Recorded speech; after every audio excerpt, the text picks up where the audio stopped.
લો ભાઈ, પાકિસ્તાની આવી ગયું લાઈન પર. પાકિસ્તાન કહે છે કે અમે 15 તારીખે ભારત સામે મેચ રમવા તૈયાર છીએ. મોહસિન નકવીનું કહેવું છે કે ભારત અમારી સાથે 5 ODI અને 5 T20 મેચ રમે તો અમે 15 તારીખની મેચ રમવા તૈયાર છીએ.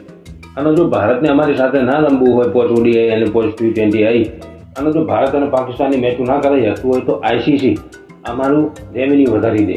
મતલબ અમને જે ભીખ હાલો છો એમાં વધુ પૈસા હાલો. આ ભીખ માગવાની એક નવી સ્ટાઇલ છે એમની. પાકિસ્તાનવાળા ગમે એ કરી અને ભીખ માગવાનો તરીકો ગોતી લે છે. પાકિસ્તાનને ખબર છે ભીખ કઈ રીતના માગવી. ગમે એ વાતમાં ભીખ માગવાનું એમના આગળ પહેલું જ હોય. કારણ કે હવે ઘટાડામાં થયા નથી, એમને વેટિંગ પૂરું કરો પાકિસ્તાનનું.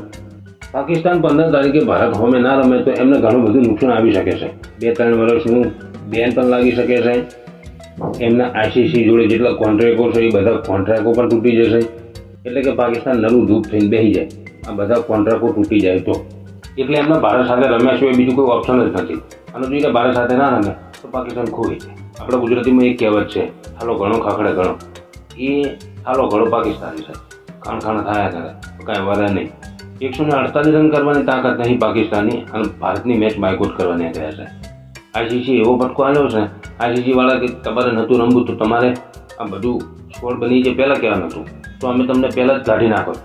જેમ કંગલુને કાઢી નાખ્યું એવી રીતના તમારી જગ્યાએ અમે યુગાન્ડાનું નાખી દો.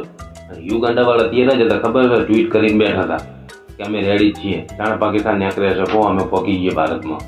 પોરકીઓની ફિરકી તો યુગાન્ડાવાળા પણ લઈ ગયા. બોલો, અમારી વાત માનો પોરકીઓ, જેમ અબ્બુ કહે છે ને એમ કરો. હમુરદા રહેશો.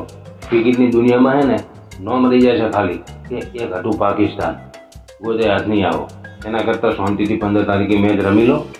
તમે સેમીફાઇનલ અને ફાઇનલમાં આવશો તો જાશો, 3 બાયકોટ કરવા જાશો નાતરામાં. એના કરતાં રમી લો ને. ભારત અમે હારી જાઓ તો વાંધો નહીં, તમે જીતે છો ચેદી કાંઈ તમારી આબરૂ જવાની નહીં કે પહેલી વાર તમે ભારત અમે હારશો તો તમારી આબરૂ જશે. તમારી ઇજ્જત આબરૂ છે જ નહીં, એટલે એનું ટેન્શન લેશો નહીં.